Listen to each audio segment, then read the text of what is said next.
Okay, hello everyone. We are live again for the ImpACT Anaheim Giving Day series. And today we get to learn about the Family Oasis Resource Center. So I've got Wendy with us. Hey Wendy, how are you doing? Great. Thanks for having us. Of course. Yeah, thanks for doing this. Is this your first Facebook Live?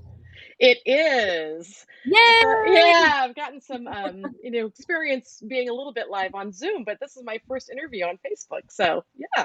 Awesome. Well, good. It's always great to try new things. I love it. And are you joining us from remote life still? Are you at home or back in the office? Remote life still. Okay. All right. So, where is this a dedicated space now in your home for work? It is. It's my office space that turned into a everything gathering room. So now I've Yeah, recreated as an office space. So it's working quite well. that's good. We all make do with whatever we can, right? It's just the life we live now. Right, exactly. Adjust and readjust. Oh yes, it's a constant pivot, like daily, weekly, yeah. So Mhm. good. Well, thank you for joining us. So as everyone who's watching has probably realized, we've been having a series of live conversations with the organizations participating in the ImpACT Anaheim Giving Day, which is on Wednesday. So we're almost there. Mhm. And your organization is rather unique. So we're going to go into who you are and who you work for and how it fits into the Family Oasis Resource Center, and then also a little bit about the resource centers that are here in the city. So why don't you first tell us about you and who you work for? And I know a big part of your role is with Network Anaheim. So Thank take it you. away. Yeah. Okay, well, thank you. So I'm Wendy, and I have the pleasure of organizing Network Anaheim, which is really a job to build a network of public, private, and nonprofit organizations in partnership with residents and families in Anaheim. And the goal of this really is that we're transforming our systems and communities so we can ensure that all children thrive. And so, a big part of that is working with the family resource centers Yeah. across the city of Anaheim. And the one that we're helping right now to raise funds for is Family Oasis Resource Center. Awesome. That's great. So why don't you so Network Anaheim, group of Anaheim organizations, since you're here and have the opportunity, how do people get connected to Network Anaheim? Like if they're an organization listening and they're like, "Oh, I never heard about it." What do they need to do? You can reach out to me directly. Really, it's my whole job is just to be a linker and a connector to organizations and help resources connect with each other. Mhm. And one of those big platforms that we're using is through all of the family resource centers in Anaheim because we have the pleasure of having so many. We have three that are run by the city of Anaheim. We Okay. have two that are run by Children's Bureau, which one of those is Family Oasis. Okay. Um, then we have one at the Boys and Girls Club at Manzanita Park. One is run by Higher Ground next door to Lincoln Elementary School. Okay. And then there's four that are run by Project Access that are actually inside apartment complexes. So we're Oh, really fortunate to have so many hubs of places that families can access services. So that's my job with with Network Anaheim is just to keep those connected okay. and sharing resources and ensuring we're um, reaching out to families. Okay, perfect. So if you want to get involved with Network Anaheim, contact Wendy, Yeah. and maybe we'll put your info, in the page when we're done here. So then, say more about family resource centers because I think that might be a little foreign to some people. What is a family resource center? How does one get started? How come some are ran by the city and some are ran by organizations? So say a little bit more about the resource centers in our community. Yeah, so Family Resource Center, that I think the concept has been around for a long time. Mhm. Um, and it's really a hub or a one-stop shop for families, children, youth, and families to access services. So the notion really came about that it would be in a neighborhood or next to a school site, a space where families can access easily and have multiple services available to them, so that families weren't having to, go one place for something, another place. And each family resource center does provide slightly different services. The great part of Anaheim is we're so rich in services and rich in these hubs, because we're a large city. So that's a really great part of it. Family Oasis in particular is located in the Gwinnett Lane neighborhood, or behind Paul Revere Elementary School. And it's been there for quite a long time. And for the last 5 years, Children's Bureau, who you'll meet Ariana in a few minutes, her and her team joined us there, and had some other social services funding under Families and Communities Together. And so we got to bring in more partners to that resource center. So the center itself belongs to the Anaheim Elementary School District. And so we do have school district programs there and multiple partners. We have about 65 staff that work out of that building, out in the community. Yeah.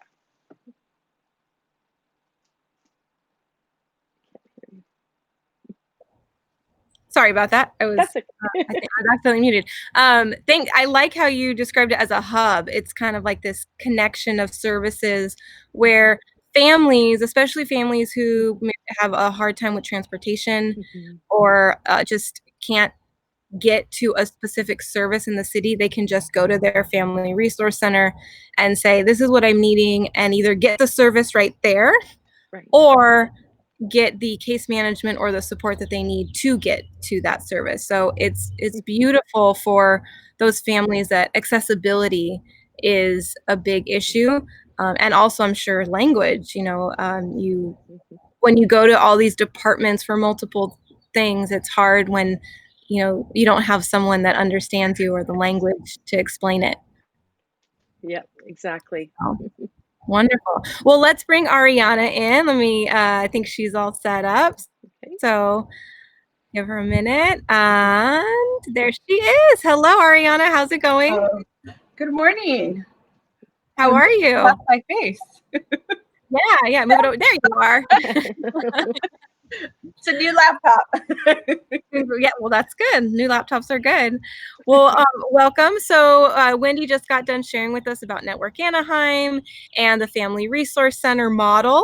And so I believe you are the FRC coordinator for Family Oasis. So why don't you tell us a little bit more about that resource center specifically? Oh, great. I'm so excited to tell you about Family Oasis. So Family Oasis is considered a one-stop shop for all families. You don't have to just live in Anaheim, but we mostly serve Anaheim residents. And the reason we're a one-stop shop is because we offer a multitude of services in-house. So we're able to provide that case management, parenting, domestic violence intervention services, we have outreach and engagement, we have Jumpstart for Kids, we have a Youth Action Council, which is our youth leadership program that we have at Oasis that has been very successful. Our youth really enjoy going out to the community and doing different service projects, and at the same time we prepare them for college, as well as teach them about leadership and going out in the community and advocating for services for their own neighborhoods that they live in, any change that they want to do. That's our Youth Action Council. And then we have life skills. So depending on the type of referrals that we're receiving, we look for trends to see what's going on in the community and provide life skills on top of the counseling that we offer families.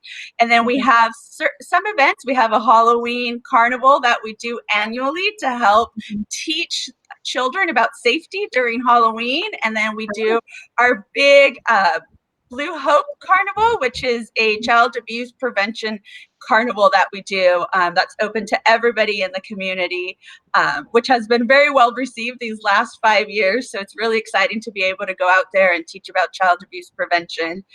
What's so unique about our center is that we have a one door process. So anybody, any service provider, any family can walk in, call, or fax over a referral. And internally, because as I said, we have so many programs and agencies.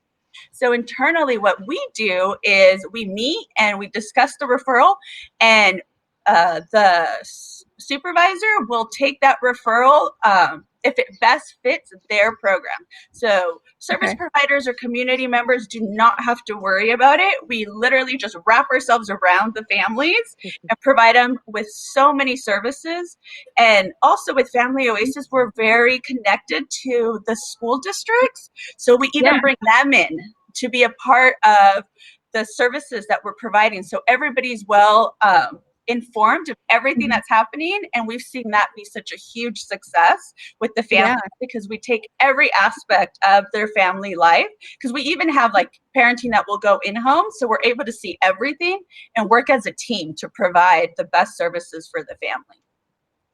Yeah. So you actually, Wendy was saying you're actually on the school site, correct? Like you have a bungalow that's off the site. So and even though you're on that site, you're not just available to the kids at that school, you're open to really anyone in Anaheim, but particularly in that geographic location, correct? Yes. Okay. And so how does that work? Do you find a lot of the families and kids from that school, this is just like the second part of their day, or do you have an influx of people all throughout the day? Tell us like what's a typical day at Family Oasis? Day at Oasis, we are extremely busy, and yes, so we're open. We have 2 late nights on Tuesdays and Thursdays, so we are jam-packed with families coming in all day. And what's so wonderful is that all our therapists and case managers really try to meet the client at the time that they need. So that's why we try to have late nights also to be able to meet those that work. But yes, we get clients from everywhere, not just from Revere Elementary or that neighborhood. We service all of Anaheim. We've even had people from LA County and like Moreno Valley come all the way down to Oasis because they heard about our services. Oh, that's awesome. Yeah. That's great. So I know with so typically, you're open, but ever since COVID happened, right, there's had to have been a change in the way that you operate and serve. So talk about how, and this is for either one of you, how has COVID impacted your service delivery model, given that the FRCs are very, come on in, let's serve you, but that obviously hasn't been the case for the past 3 months. So how has that affected you guys? Well, go ahead. I'll just start with a quick little, it certainly took us a few days to kind of adjust like everyone and figure out, I'll let Ariana speak specifically to services, but I wanted to also take an opportunity to say thank you to the Anaheim Community Foundation. They granted us some funds to create some emergency bags for families.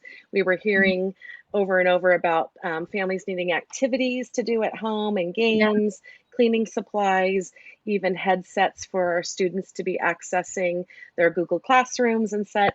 So I just want to do a little shout out because that was a pivot for us. We always have emergency supplies for families, but not at that level. And then I'll let Ariana really talk about how we pivoted to create all of our services online. So go ahead. So we haven't really seen much of a decrease in need of services or people trying to connect with us. We have an information and referral specialist. So this is our person that knows all the resources in Anaheim and surrounding areas. And she's available via phone. As well as we have some backup as myself and other staff that are there to help answer any phone calls or find those resources for the family. So we have not had a decrease at all in that. Actually, we've increased. And then when it came to classes, everything went on Zoom. or by telephone. So we haven't actually seen a decrease. We've seen an increase in services because now we're able to reach a broader audience, because so many people were at home that they were able to participate in classes now that they might not have been able to when we were in the building. So it's really neat to see that growth within the community who are more comfortable with technology and being able to participate in our classes that we're offering. Awesome. And how are the families adjusting to that? Since you're kind of in the trenches, I think it'd be great for people, or important for people, to know how the community that you serve is adjusting to this stay-at-home life and having to do things, because it's such a big connection piece, right? Being able to come in and see, and so how are they adjusting? They are struggling 100%. The families are struggling with not being able to see us, especially our information and referral specialists. A lot of families really love coming in and talking to her. Like I said, she knows everything that is going on in Anaheim. So I know that they are missing that piece. With that connection component. They are struggling at home. Thanks to the Anaheim Community Foundation, we were able to create those bags with more family bonding, games and things like that for the families. It's been a huge adjustment. So there is that struggle still till now. And yes, Family Oasis is trying to support them and go through that. But as you know, some of our families, the way that they are living in one apartment, sometimes it's very difficult to be able to go. You can't really go outside and do activities. So it's really trying to teach them those little life skills, some tools, other things that they can do to go out. But the struggle is still there. And us as Family Oasis, as a team, we're trying to come up with new innovative ideas to try to help these families. I bet. I can't imagine. I mean, I have 2 kids of my own, and luckily if they're not behaving, I can separate them in their own rooms. But when you're a family of 5, 6, or even 2 families trying to make it work in a 2-bedroom apartment or a 1-bedroom, trying to find safe, quiet space, especially as the kids were trying to also finish school. It's not the ideal condition. And so I'm sure your case managers and service providers definitely had their hands full with trying to help them manage through that. So thank you for all the work that you're doing to keep them calm, and to help keep them safe, but also just, what's the word I'm looking for? Just knowing that there will be a better tomorrow, knowing that this will end, and that they'll survive, right? That they'll survive through this. So, and how, say a little bit more about the youth then. How are you serving the youth of Anaheim that come through the Family Oasis? You shared a lot in the programming, but anything specific that is really important for the community to know, and how you make sure that our youth are thriving through the center? So our Youth Action Council is still meeting weekly for an hour and a half via Zoom, and they truly love it. Right now, we're doing a series more of what we call kind of life skills, professional development. Actually, we're really working on how they're feeling their emotions and how to communicate those with others, as well as building that bond between them so they have each other. If they need to talk to someone, we are giving them all those tools, so they can also go out and spread it within their own little networks of friends. If anybody needs any emotional support, we're teaching them all those tools so they can go out and spread that word, because I know everybody right now is really struggling emotionally, physically, mentally, being at home. So one of the big things that we do with our YAC is train them on these tools and teach them how to get connected so they can go out into the community. As you know, they all text and all Instagram and all that wonderful stuff. To send that information out to everybody they know as well. And it's such a huge success, our Youth Action Council. I can share a brief story about when we first started. Our first year, we had these wonderful 7 youth members who grew up in Juanita Lane, who used to go to Family Oasis just to help out. But when we created the youth, they decided to be the leaders of our YAC. So these 7 kids, they were in 10th grade.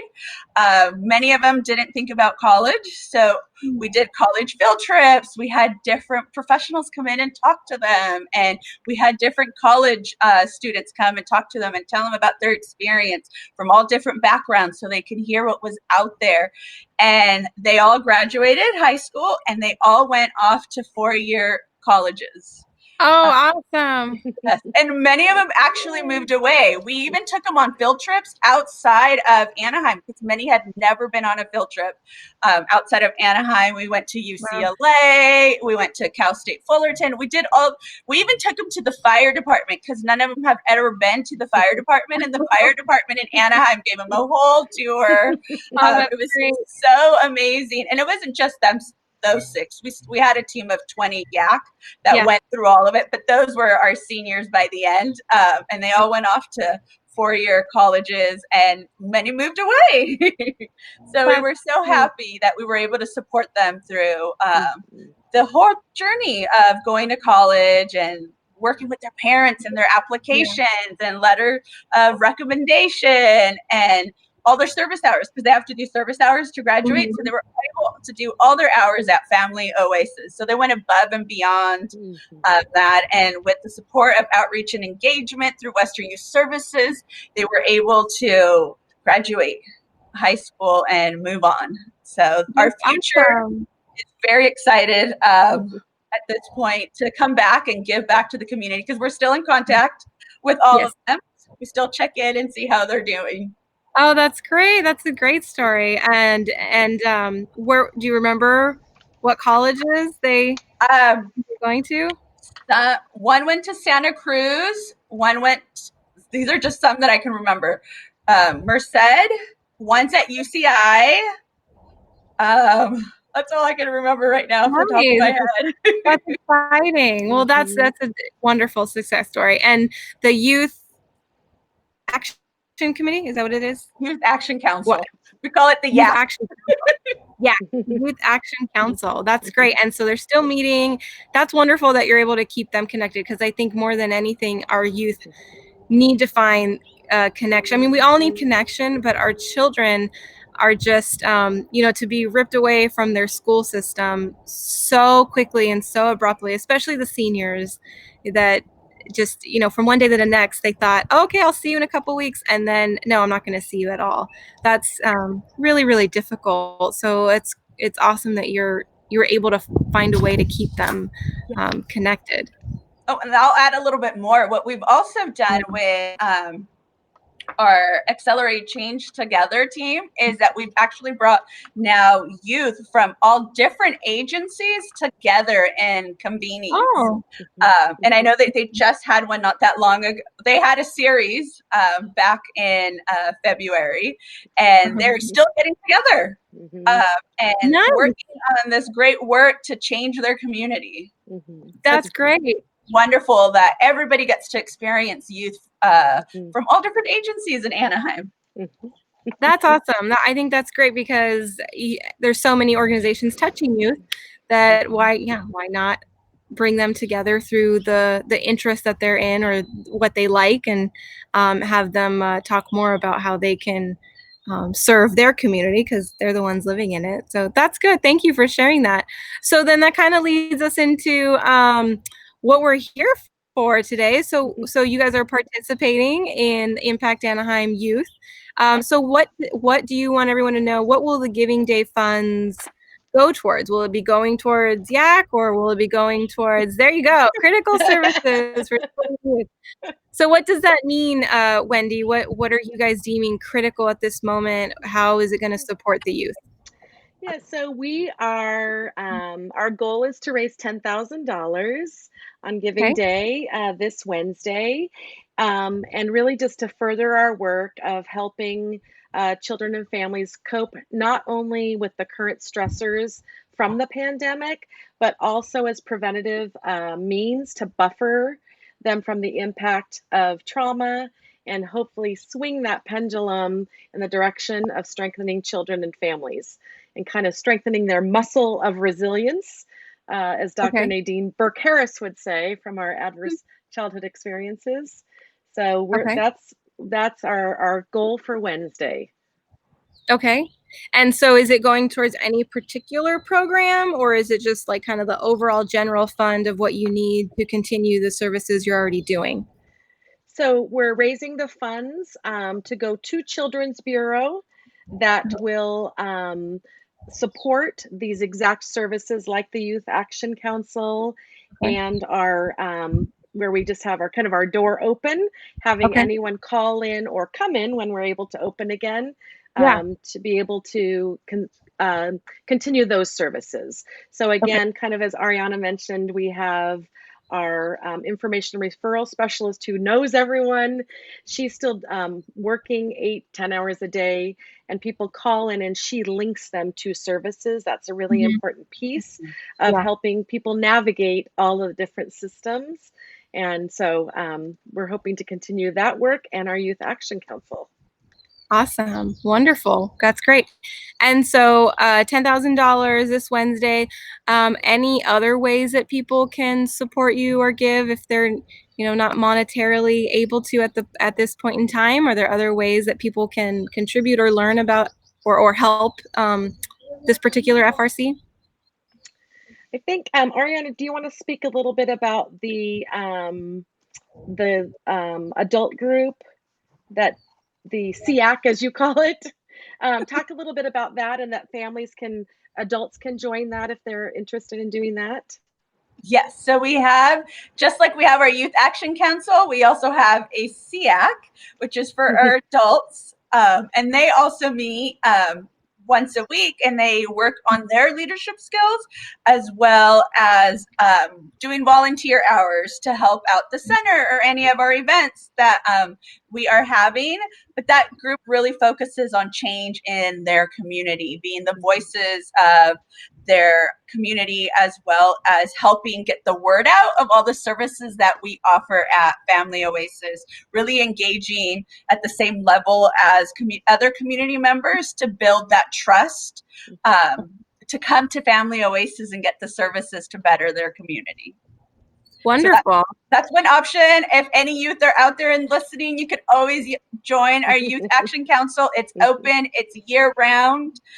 So if they want to participate, they can just reach out to us, and our volunteer coordinator will send the application over and sign them up for our program.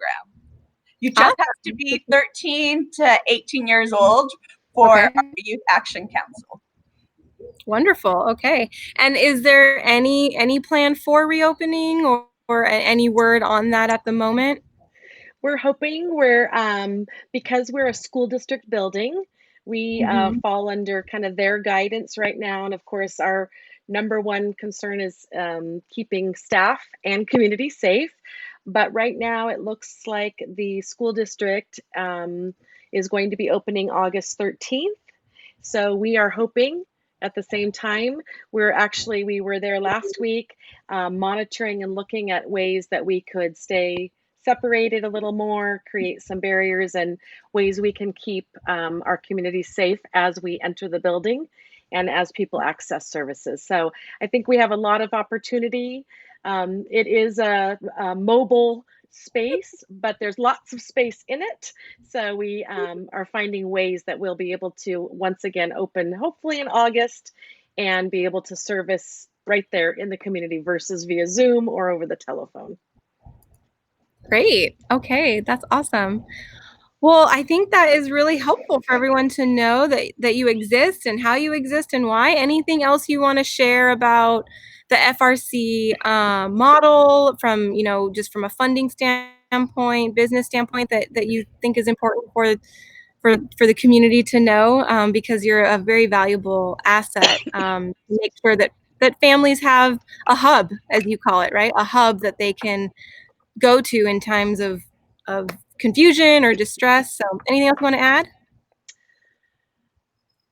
I just want to say thank you for giving us this opportunity to highlight on Facebook. Again, it's not something I've ever done.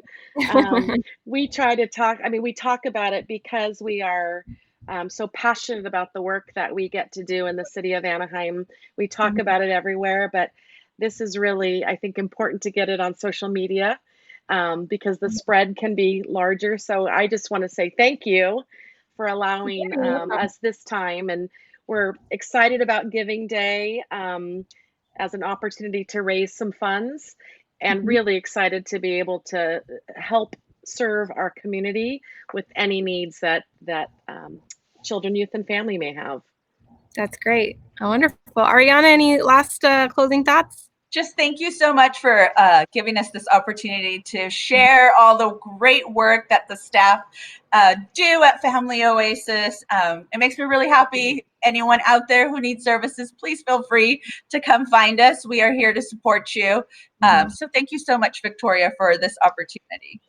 You're welcome. You're welcome. You guys did great. Well, thank you so much, and good luck on Wednesday. And we'll check in then to see how you guys are doing. Thank you. Okay, we'll have a great rest of the week. Thanks. Bye. You too.